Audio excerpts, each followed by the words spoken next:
us to bring you up to date with what is making headlines across the country, and also have a conversation that is going to set the agenda of the day, and also taking a look at what is making headlines as far as the newspapers are concerned. All right, now I have my guests here on set already to help us get into this conversation. Of course, I had introduced them earlier, but I'm just going to do that again. Now we have Mwangaza Kibaso, who is a lawyer, and of course, if you've been on X, maybe your blood pressure has been increasing to some extent.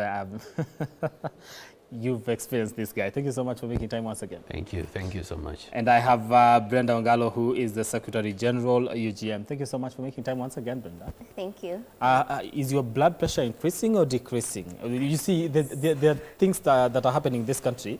The issue to do with blood pressure, and that is for the common people, and the issue of increasing pressure on the government. So all these things, you know, seems to be increasing. So Yako, in terms of blood pressure, is it increasing or decreasing based on what you've been experiencing? When you say increase, because you don't even know where we are as a country. Yeah. Like, the things that are happening are shocking, to say the least, because yes, we have seen governments lying before. We have seen governments failing to fulfill the promises that they made when getting into office.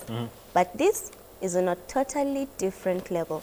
I mean, you sit back and hope that this is a lie. Okay. You sit back, you look at Vampire Diaries and you hope that, okay, can somebody just prove this guy wrong? Like, can we hope that this particular one is... It is not true? Yes. Yeah. Because...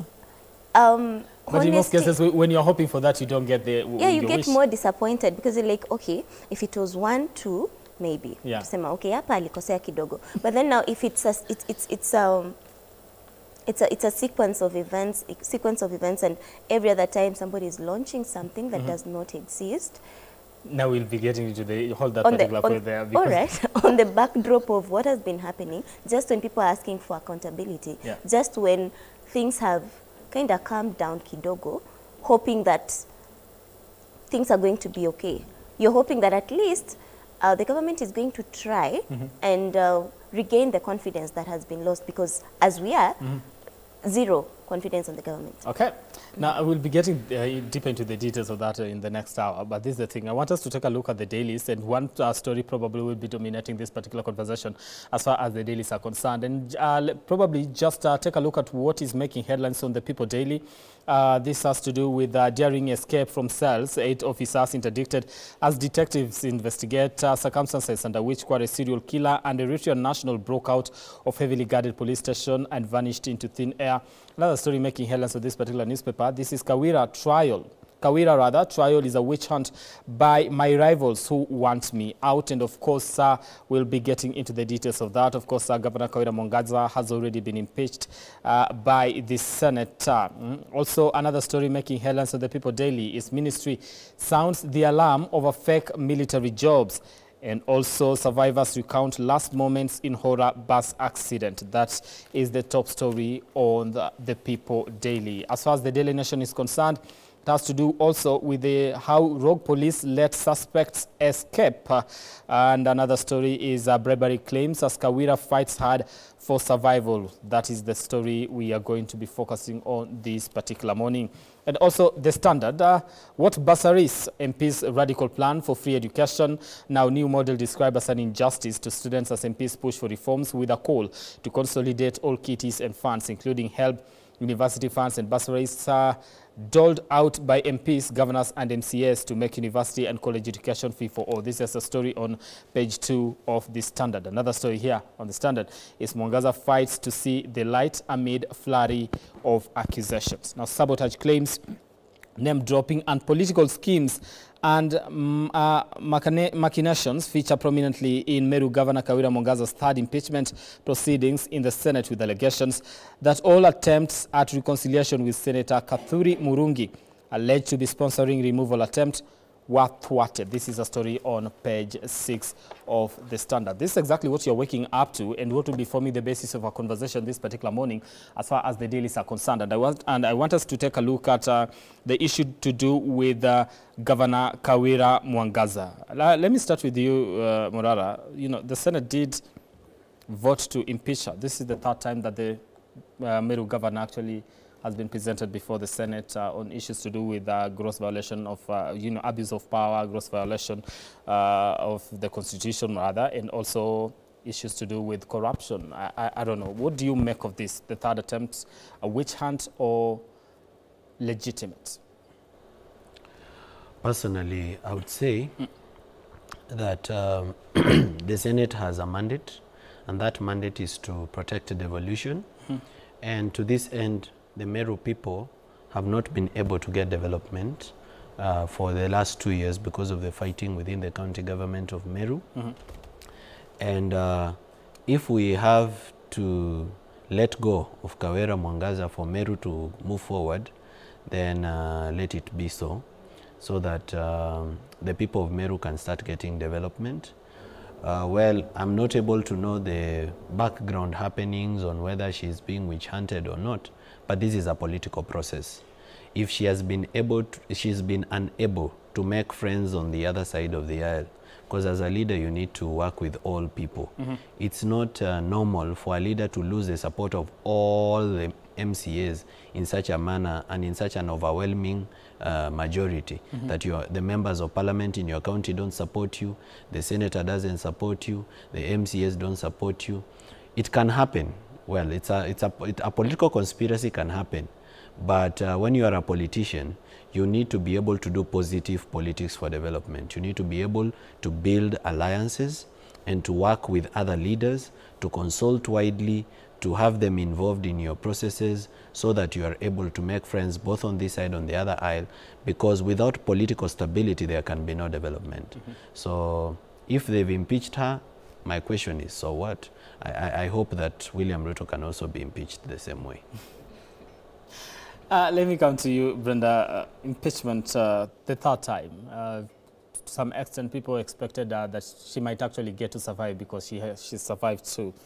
But this time round, the Senate said, nah, we are not doing that. Of course, Charge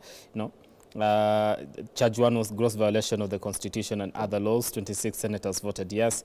Charge 2 was gross misconduct. 26 senators voted yes. Of course, 14 voted no.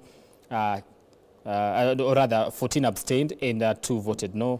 Charge 3 was abuse of office. 27 senators voted yes. No was 1 and abstain was 14.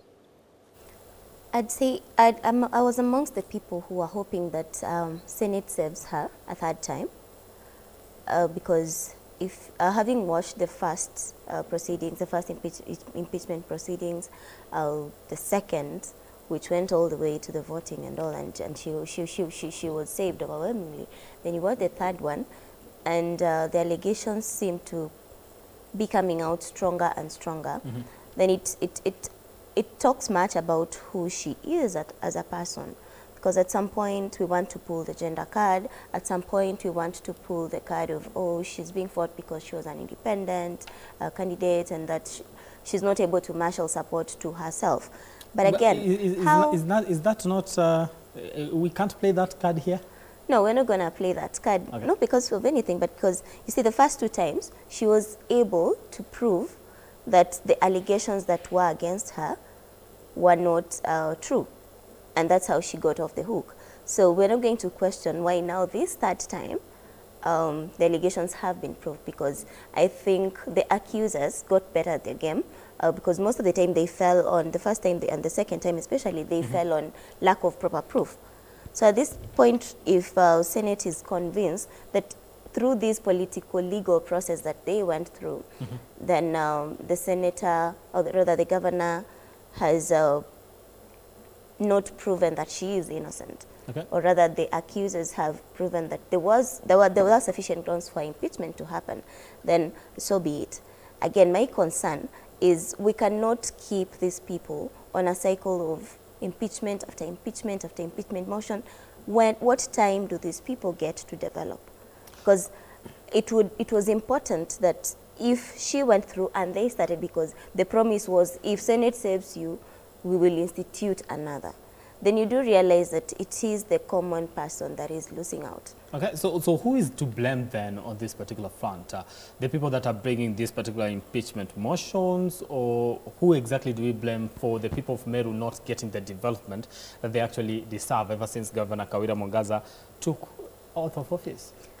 You blame both sides, because the MCAs on the other hand have not been able to be acceptable to the person that the people elected.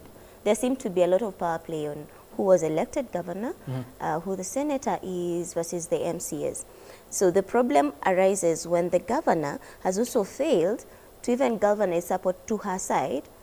But sometimes you're not able to make friends because you do not belong to, or rather they do not see you as belonging. But at least try and be a friend of the people by delivering on your promises. Then you would find a few souls that actually acceptable, seeing, okay, fine, she may not have been my choice, but she is performing. But this is the thing, Morara, this is a governor that was elected by the people, you know, garnered majority, beat the ruling party that is currently Jubilee, not Jubilee, but the Kenya Kwanza, that is the UDA. They had a candidate there. She beat that particular candidate, and, you know, people rallied behind her and supported her and voted for her.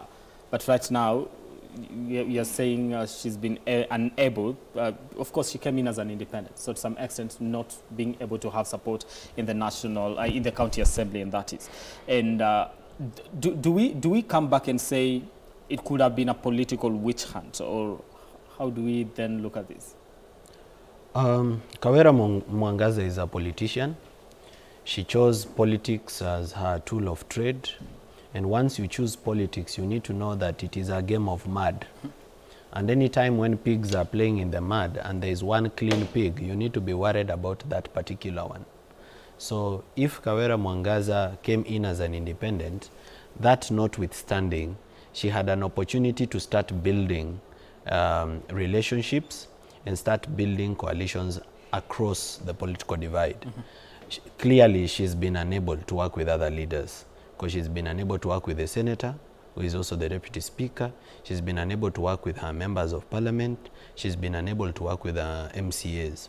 But to be fair to her, she said she attempted to, you know, after the series of impeachment motions. You see, you cannot say to reach to the other side of the aisle, but you know, attempts have not been received well. Well, the Meru society is a very patriarchal society, but you cannot say that the Meru people hate women, because it's the Meru people that elected a woman as their governor, okay?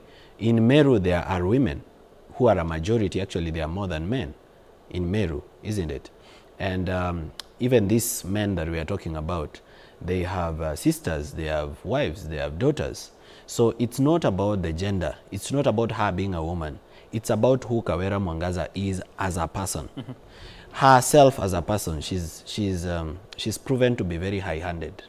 And you know, when you are high-handed, it's not easy for you to be able to do well in governance, because you cannot lead people by force. You cannot shove development down people's throats. Sometimes you can be doing good things for people, but these good things, the manner in which you're presenting them to these people, it's as if it's by force.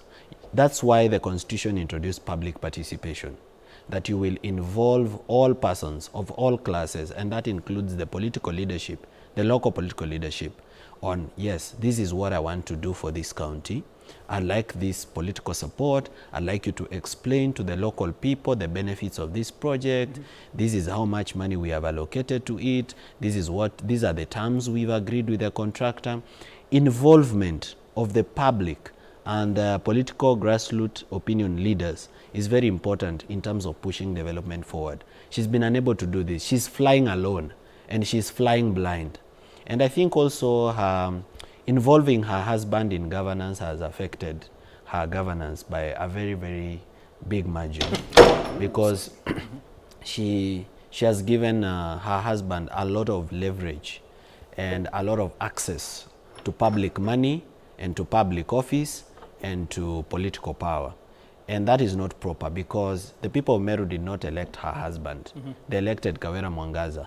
So when the husband is all over the place, launching development projects and trying to actively participate as though he is the governor, it asks the people and the political class as to who actually is governing us. Okay. So I think she has just lost it as a person. Okay. I'm speaking to students of law here. Now, I'd like to understand from your own understandings, what would have been a great defense for her?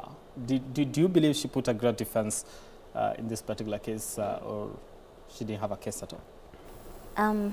This time round, she didn't put up a good defense because initially, when, from the first attempt to impeach her, the grounds were purely flimsy. You could see the pettiness through it. The second time round, the accusations kept on going stronger and stronger. And that's why I mentioned the accusers in the first and second instance failed to prove it. And they failed to convince Senate that they actually had proper grounds for impeachment. Mm-hmm. This time round, she's not been able to defend herself against the accusations because there was proof against her. Yet, by this point, it's a matter of you proving that, in as much as we say that whoever alleges must prove, then it's also you to counter that what they have said is not the true position. Okay. So the fact that even the accusations weren't that much, the gross violation, the abuse of office and all that, they weren't as many as when they were outlined the first time. So you learn that these people are getting better at getting what should be submitted to Senate and what Senate is listening to. Okay. But my concern was we are seeing a large number of senators abstaining. Yeah. Because why would you have 14 people? That was my next question. Yeah, why 14 failing to make a decision when it most matters? I mean, this is a matter of a county. We do not have an electoral body. We do not have proper structures right now to just transition, because there is the county governor, the deputy governor who's supposed to step in now that an impeachment motion has passed. But should the deputy governor fail, or rather, should they also find that this one is also not capable, then what do you do? We're talking about a county that has missed out on development, a county that has missed out on proper governance for 2 years. And you keep on subjecting yourself to such. So my question with regard to the 14 that abstained could be an answer to, did she manage to prove herself? She may not have managed to prove herself well to convince the entire Senate that she is clean.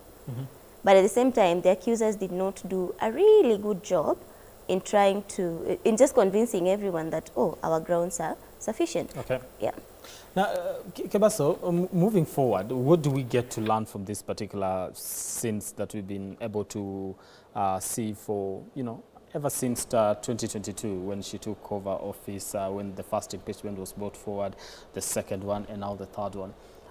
As a country, what do we get to learn from this? And even just at a county level, what should be the message that we get from this? Personally, I would say, much as people don't very much appreciate what MCAs do, I would say that MCAs in Kenya are doing a slightly better job than members of parliament. Okay. Because at least MCAs are trying to keep governors to account, and we've seen governors being impeached for bad governance and for corruption. How I wish that our National Assembly would also go back to the Constitution and read and know that they have the power to impeach a president, they have the power to impeach the deputy president, they have the power to impeach any cabinet secretary, they have the power to impeach the inspector general, and start using that power. That's number one. Okay. The second thing that we can learn from this is now the top leadership of the country, the presidency, should understand that involvement of the public and political class in governance is no longer a request. It is an imperative of the Constitution and of natural law that they have to keep people involved and informed in governance. Because when you're flying blind and when you're doing things without, with reckless abandon, you leave the people behind. For example, I would say that President Ruto has not been explaining how affordable the affordable housing is.